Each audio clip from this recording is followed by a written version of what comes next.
Hello and welcome. Today we're going to look at qualifications.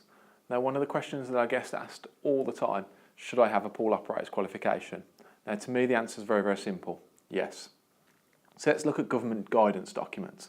HSG 179, that stipulates that training for pool plant operators should be suitable and sufficient. It should be undertaken on a regular basis. Now, this is just a guidance document, so it's not always enforceable under law. If we look at the Health and Safety at Work Act 1974, that has a stipulation in it for risk assessments. A risk assessment generates a risk control.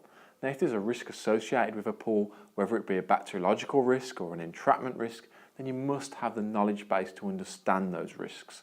That's what a pool plant operator's qualification will provide you with.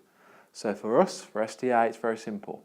Legally and also morally, you should be obtaining pool plant operator's qualifications in order to manage and maintain your pool safely. So let's put a little bit of context to it. Let's look at some research that we currently assisted Public Health Wales with. Now, they audited a vast majority, almost 90% of pools open to the public within Wales. That was ranging from holiday parks to hotels to leisure centres. And now that provided us with some statistics that gave us some quite alarming results.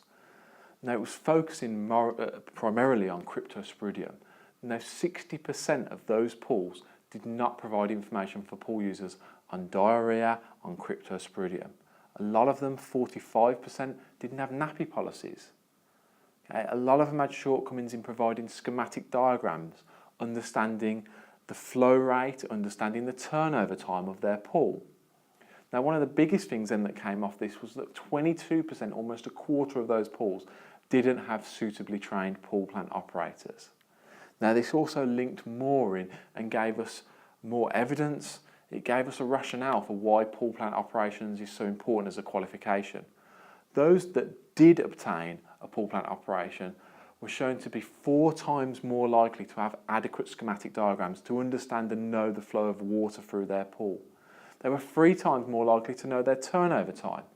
And of course, they were 3 times more likely then as well to have a procedure for managing cryptosporidium. Now, that is really important that we have pool plant operators qualifications. STA have a variety of pool plant qualifications ranging from a level 3, 3-day pool plant operators qual all the way down to a very basic level 2 water testing qualification. There's other bodies, other institutes as well that provide qualifications, and it's just important that you find one of them, whether it be with STA or with someone else, and that you train your pool operators. Okay? It's potentially fatal. You don't want to have an outbreak. You don't want to have a potential release of, say, chlorine gas. And it's just really, really important that you train your guys, that they're trained to an adequate level to understand the associated risks and to control them effectively. Thank you.